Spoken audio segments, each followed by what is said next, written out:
The Albertus Magnus campus is so beautiful, especially because it's in New England and seeing the seasonal changes. The beautiful residence halls are old style New Haven mansions. Even, for instance, Rosary Hall was made to like imitate the White House and have that feel. So you're able to really see a lot of history here. The Tagliatella Center is one of our newer buildings.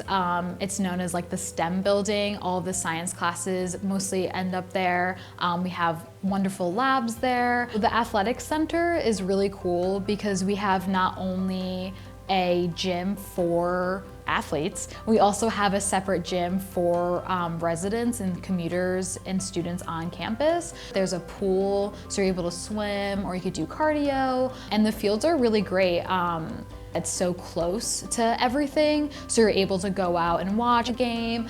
A lot of times we do ultimate frisbee on the field. The solar project is something that they just recently initiated. They created the solar panels right above the parking spaces because we have to care about the environment and make sure that, you know, we're limiting our carbon footprint.